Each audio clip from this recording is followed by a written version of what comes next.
G'day, welcome back to Brupeg. We are so close to getting her back out onto the sea and doing her last of her sea trials. So obviously the next step is making her unseaworthy so that we can cut a hole in the deck and put the genset that was funded from our GoFundMe into the engine room. If you're curious about how much we managed to raise with our community support, check out the final number for GoFundMe at the end of this video.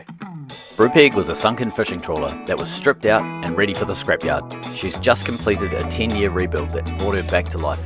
With the help of volunteers and funded by our Patreons, community and subscribers, she'll be crewed by passionate people from around the world.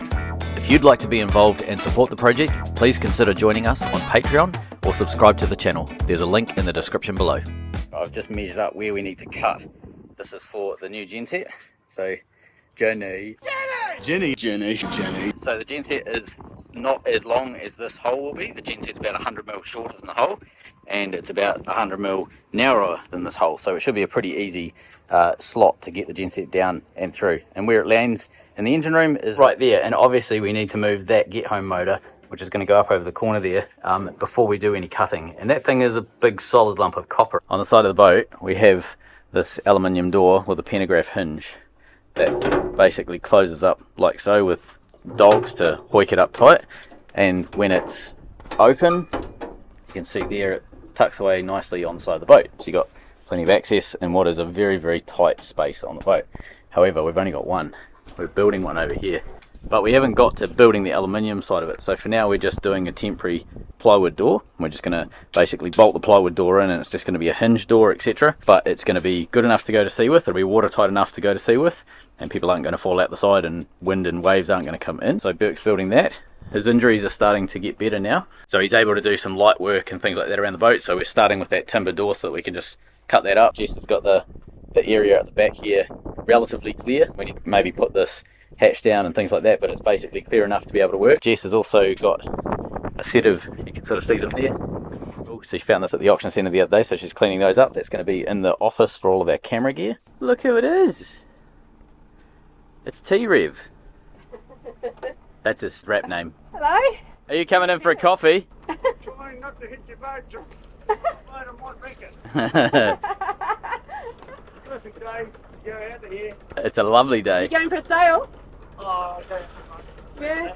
Yeah, nice. Enjoy. Yeah. Nice. Things are dropping in. Going out the front to see what's happening. He's I won't show you, but my phone might be cleaner. I love his dinghy. Unleashes the fury. Look at that.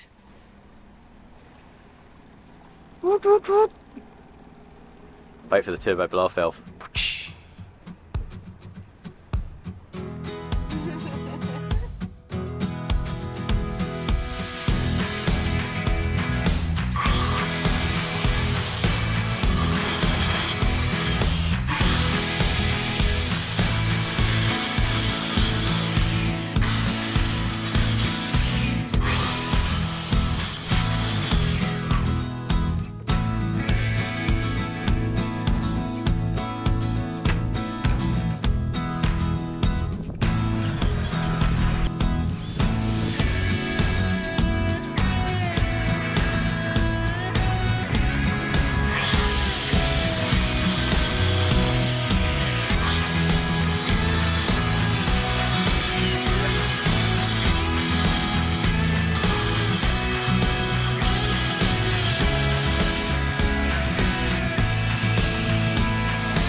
This fancy pants looking tug has been going back and forth all day.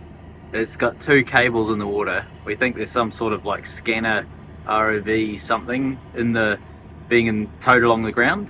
They've been dredging the channel for the last week or so with a very big dredge. We think that this is basically the Q&A process. Booyah!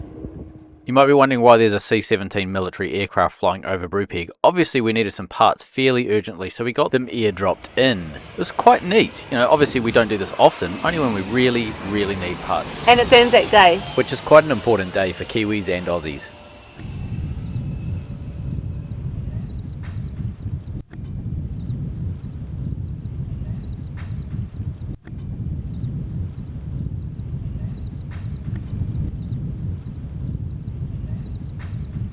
As you can see, we're not welcome on the foredeck. This is clearly somebody else's space. Cat is saying back in the engine room. Okay, so we'll cut it to 75. So it's going to be 75, 750mm wide. That's going to be 1.4 meters long, will be our hole. 1.4 meters. Yeah, so centre, 700mm either side, so 1.4 meters wide. It'll be 750 that way. How long is the genset? 1.3 or something like that. So it's, the hole's bigger than the genset. So we can easily drop it down. We'd have to fuck around trying to make it fit. So the problem is, there's a lot of stuff, and this has to stay here. It's just, we've got to leave it here until we use it. So what we're going to do is we're going to cover it with built plastic and tape it down, because what we don't want to do is have dust everywhere. We've got to clean up, and this genset is saying goodbye, so that'll be gone. We need to move this across over into that corner, and hence we've got the chain blocks and, well, 2 of the chain blocks set up so that we can start dragging it around. So let's get into it and start moving it. This get home motor is another project we need to build into Brupeg. We haven't had a chance yet to fit it above the gearbox where it's supposed to live, and we don't have the 50 kilowatt generator we need to power this yet. It will be coming, just not right now. So we're struggling to pick up this motor where we need to be able to pick it up. So we're going to make a lifting hook. This is what we need to build. So we put a 10mm hole at the top, 32, 35-ish mil hole at the bottom, and then just put plenty of stainless meat around the side so that it's nice and strong. We're going to cut it out with a plasma just because it's so much easier. First rule of plasma club is look cool, so obviously aviators are on for this.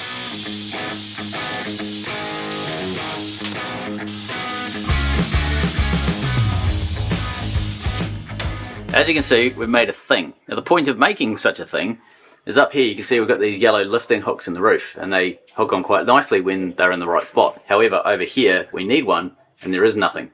So by making this thing, we can bolt this on the other side of the rib up there like that, and then we end up with a lifting hook exactly where we need it. So inside the engine room you hear lots of weird noises from the sea, but I'm going to shut up and pan the camera around in silence in a sec and just show you there's this cracking sound that you can hear, and it's really disconcerting. The first time Jess and I parked our yacht, our old fiberglass yacht in Australia for the first time, we thought we'd damaged the boat and it was cracking and it was going to sink on us. We had no idea. It's actually pistol shrimp living underneath the boat.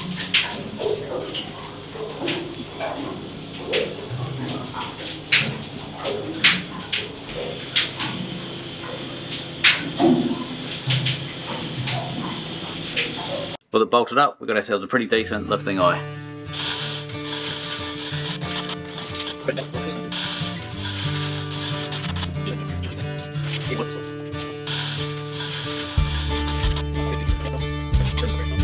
Alright, she's moved over into the corner. Very tight, the edge of the holding tanks. It's not actually sitting on the holding tanks, but it's blinking close. It's not going to go that way anymore because it's hitting stuff now, which is fine. We've got a ratchet strap holding it against the hull over there. We need to go into town. It's a public holiday today for Anzac Day, so we need to wait. Obviously today, tomorrow we're going to go in and grab a couple more ratchets in town, which will do another big strop going over that way, and then we'll make a couple of fittings and come up and do a strop this way, so it can't go either direction in that orientation, and a strop going that way will hold it that way and up and down. So these are all 1 ton rated straps.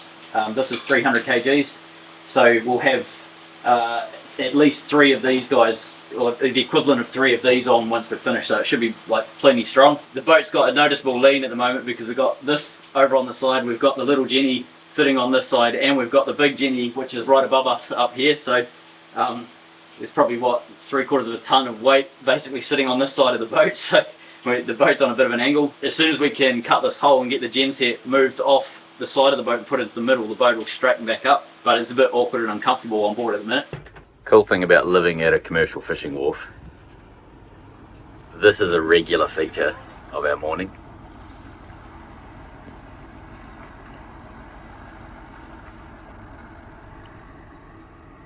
Another feature is regularly seeing big ships doing their thing. I know it's not a huge ship, but it's a fairly big dredge. People drive past yelling out, hello Brupeg. This has just arrived. Big box of we don't know what. Not the key. No, the cat's actually been here a while. We need to open it and figure out what's just been delivered. You've got any idea what's in there? No, absolutely none. Blue. Ooh, it's motor. Hey, I think we've got a welding rotator. Yes, we do. You sweet thing. Alright, who sent this? Yes, Dave. Hard work and positive attitude is world class and inspiration. These items may not be the most glamorous gifts I know, but you'll put them to good use. Brupeg looks great on the water. From Chris Favol. Favol, I'm not sure how you say your name. That's flippin' amazing. This is incredible. This is exactly what we actually need on Brupeg to do a whole bunch of pipes. We're about to do the exhaust and the water pipes on the new Genset. So this is going to make life so much easier, and the pipes are going to come out so much better because of it. So Chris, thank you. This is flippin' awesome, mate. Looks good. Power supply. Oh, it's a foot pedal. Huh. So you can drive it. That's handy. Yeah. Like an on-off, on-off. And the cat is in the box. Alright, we've cleared out a lot of this area. Trev's making a guest appearance. We are unbolting the little Genset because that's coming out today. We've got the protection rugs down so we don't damage the paint. Has nothing to do with the fact that there's oil all over the floor. It's absolutely to do with protecting the horrid paint. So we've done a rough mark out as to where we're going to be cutting on the roof. You can kind of see our line around the roof. Now this exhaust is going to encroach slightly on the cut. It's going to be on one corner, but we've got plenty of room over here, so we think we can swing the Genset down over here, spin it around, and then come back into the position over here where it's going to land. So we think we're right. We're just about ready to start taping up. So once we've got this unbolted, we're going to drag it down somewhere out the way, and then we're going to put builder's plastic all the way around so we can protect all of the stuff in the engine room, including Billy McConnell over the back here.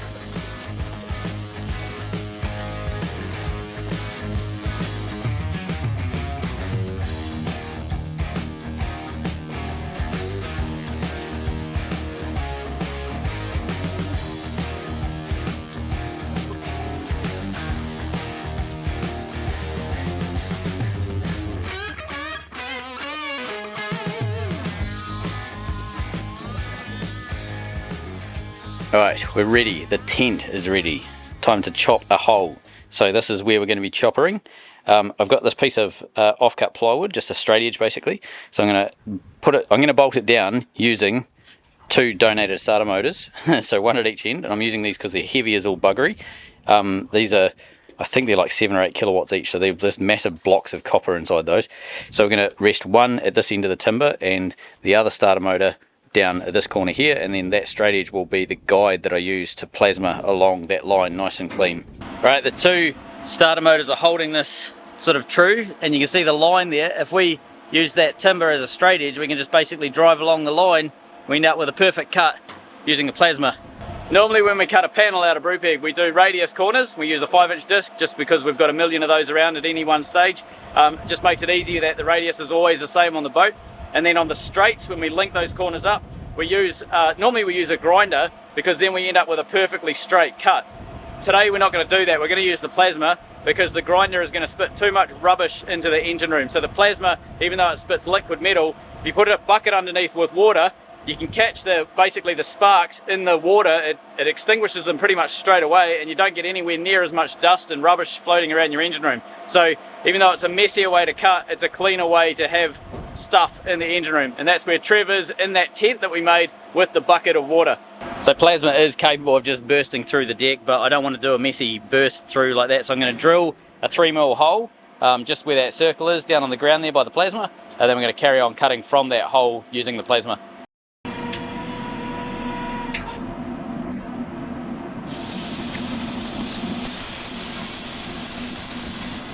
If you look very closely, you'll notice that Trevor's using an old anti-foul bucket. It's very important to start with a bucket that's full of dry paint, and then when it catches fire, panic and move over to a slightly more appropriate bucket with no paint inside. Subscribe to the channel for more plasma cutting tips and tricks.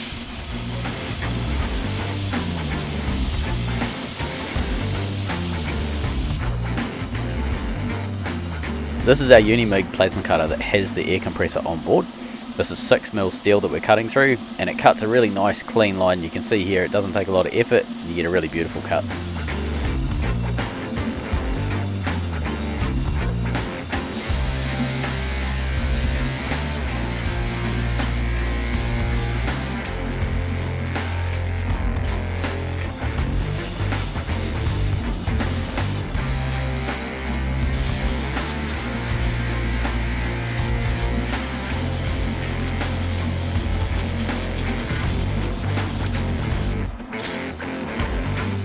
A trick we use when cutting out a larger panel is to leave 4 little tabs uncut so that it holds it, and you cut them right at the end. Where that circle is where I'm leaving. I've got one in each corner.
It's squashing up. Go and lay down. Oh, right. As sometimes happens, the deck has dropped down because we've taken a structural member out and it's jammed up on the blade, so we need to go and weld something on the top of this part here and lift it up in the middle to open this up again. So we'll go and do that now so we can get this out and finish that cut.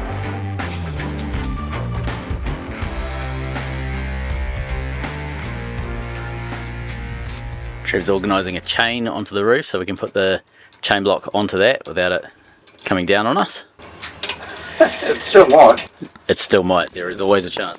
Just realised we just have to take the weight and then we have to cut it like there's the little tags, not a big drop.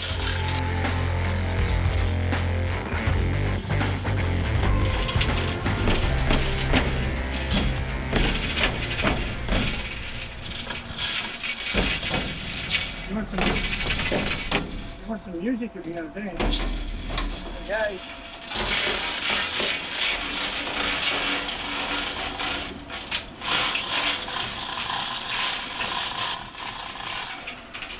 Are you going back?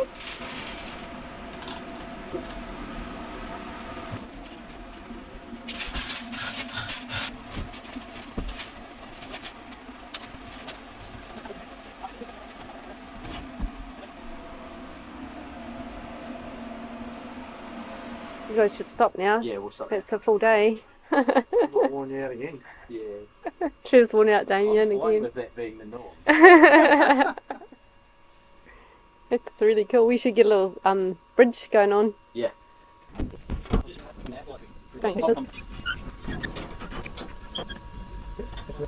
We did a trip to the scrappy and found a bunch of 2-inch stainless exhaust pipe, some bends and some straights. We also bought a couple of lengths of straights as well, new. This is 2-inch pipe, which is a step up from the 1 3/4 that is on the Genset now. Because we're going to be adding a longer exhaust, we need a bigger pipe. After plasma cutting, you always end up with a bit of slag at the bottom of the cut, so the easiest way to get it off is just go around with a hammer like this and smack it on an angle, and the slag has no physical strength, it's just molten metal. There must be a bit in the river right next to us because the big ship seems to stay there for quite a while and dig. There could be like a sandbar that juts out. Yeah. Because there's one like that on the marina, and there might be one here. Yeah, right. Every night for the last 3 nights it's been spending a bit of time around. Noisy. The dredge, I mean. Yes. It's like having a bloody 200-foot vacuum cleaner, diesel-powered vacuum cleaner parked 20 metres off your bed. What I love about it is the boat wiggles. Yeah. Because it's pushing so much or pulling so much. It's like pretty cool. Yeah, it's definitely doing something. So what is it dragging? I haven't seen it come out the water. I've never seen them do this before. I've seen them dredge it a couple of times, but I've never seen them go to the extent of dragging this thing up again. I did wonder about whether it's to do with the development of the port ups away, you know, the one that's developed for the tugs. Yeah, like maybe this is like a survey or something. Yeah, maybe they need to be more exact or deeper, or it's definitely something different, isn't it? Yeah, it is. Once the slag's off, we give it a quick clean up with a 9-inch grinder to remove the paint back about half an inch or so, just so that we've got a nice clean weld. We're not going to get any contamination into it when we join this back to the deck. While Trev and I get this hole in the deck cut, Birk's organising our new temporary door for the side, and Jess is organising our new shelving for the cameras in our editing studio. I'm using Joe Domestic 90, and it's a high build epoxy. A couple of layers of that, and we'll get some 2-pack on top of that. I might get Damien to do the last few coats, because Dame's got this like knack to just get a mirror finish. There we are, extra job for you, because you're not busy enough. And that's why she's schedule and I'm worker. We're midway through cleaning up the engine room, and Jess said, hey, there's a whole bunch of stuff that's gone into the river. So the guys have just gone out in the little zoom because I think there's a stack of polystyrene floating down the river. You can see just random pieces, chunks of polystyrene. So the guys are out there now. I think they're going to run out of room on that little dinghy very soon.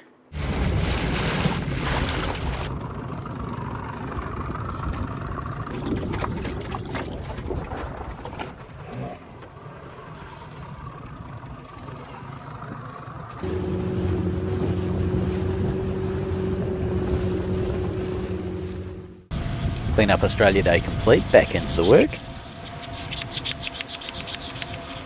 Normally with a good plasma cut you don't need to grind the edge to get it weldable. Here, look at this, come right up close. That's the edge, so it's basically weldable. Just give it a quick lick with the grinder just to get some fresh steel, but that's pretty much ready to weld. The reason I had to grind this back edge over here, which the 9-inch grinder did pretty short work of it, was we're actually cutting along an existing weld. So I'll come over here, you can see that weld there. We've cut right the way along the middle of that weld, which is, it's basically a survey requirement. So when you put a plate into your boat, if you've got a weld there, the rules are you need to cut down the center of that weld and essentially redo that weld, as opposed to add a new weld right beside it. You have to be 100 millimeters away or 4 inches away from any existing welds, or you redo the existing weld basically. So that's exactly what I've done. I've just cut down the existing weld so that I can redo it. And that's why I had to grind this edge up, because we had probably twice as much metal, but we had probably twice as much slag, and it had held on quite tightly. So give it a clean up with a 9-inch and we're good to go again. Everything feels right in the world again when I've cut a big hole in the boat and made the boat structurally unsound to go to sea, and then I have to do a lot of welding and 9-inch grinding in order to get the boat safe again. Everything just feels like it's in place.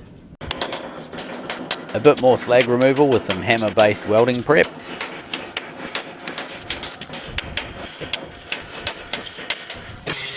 Followed by some paint removal so that we can get a good weld with no contamination.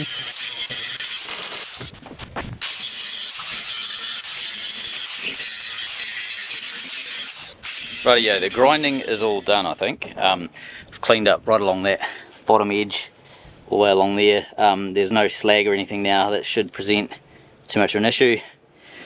Paint's taken off, as you can see, so that's pretty much ready to weld. This guy over here, same deal. This is paint taken off, ready to weld, slag cleaned up, etc. So what we need to do now is rip off all of the black curtains down there, black plastic covers, get rid of the yellow welding cloth on the exhaust just there, and then start taking the small genset out. Alright, now we got that all clear, what I need to do is over in the far corner there, that little genset has to come out. I know what you're thinking, we just spent a whole stack of time trying to get this thing running in the boat. Yes, we did. It was the right thing to do, but now we have a new genset, and this thing is not going to be reliable enough compared to the new genset that we have. So it is time for it to come out. Now what I'm thinking is you can just spy the genset between the exhaust and the boat. If I put the chain block down here, I'll be able to lift it vertically. It will be on quite an angle, but if I have a chain block on the, see if I can go down there, if I have a chain block on the very far side over there, what I'm hoping is I can kind of triangulate it and dump it down onto the ground here, and then reposition this chain block and get it clear of the exhaust and put it on this side of the exhaust coming up on this side, and then lift it out just straight up and out like that. See how we go. Sounds easy, probably won't be. Yeah. Oh, check the exhaust, it might be binding up in the exhaust. Oh, yep, yep. Just pull the exhaust off to one side and it should be free. Yeah, that's it. Can you give it a jiggle? See if it's... Oh, actually the bolts are probably holding it in the... You know what I mean? The bolts are in there, but the nuts are off, but the bolts are in the holes. Yep. Can you get this on? Stop, stop. You're just going to bend the big ones. Let's get a lever and just pry it off.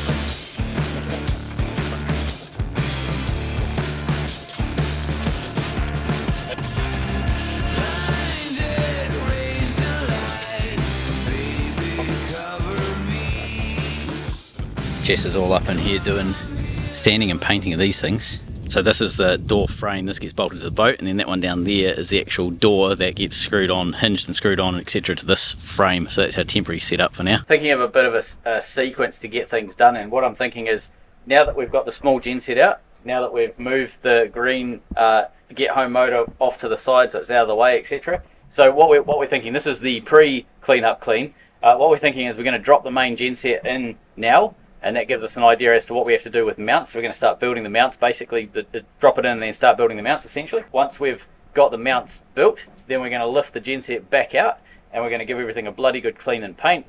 Then we're going to put the genset down, bolt it into a nice clean painted area, and the deck will go back on at that point.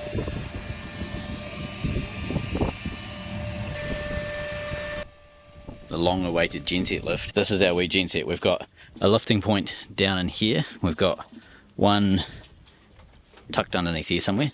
Where is it? Right there. It's a bit hard to see, but it's there. Got another one just there. And then at the very back end, we've got a big lifting point there. So all up, I think we worked out it's about 250 kgs all up. It's about 125. It's fairly even split between the alternator and the engine. But what we're planning is link up those 4 points so we're picking it up even. We're going to drag it across the deck and put it straight down here. So we've got our lifting point smack in the middle of the roof. We're going to go straight down onto the mounts.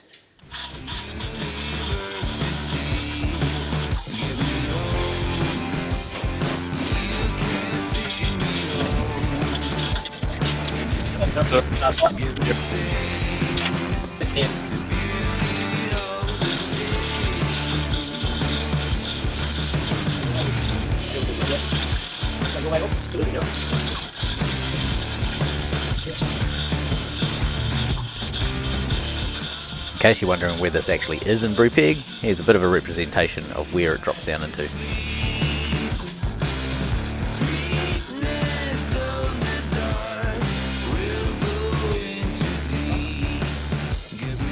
What do you mean by cute? Thank you, darling. I really appreciate it. It's almost as small as a gearbox. Yeah. And if you're curious, this is where the GoFundMe ended. 70,502. You are amazing. Thank you, everyone. Incredible effort. It makes so much possible. And we need to name it. See you next week.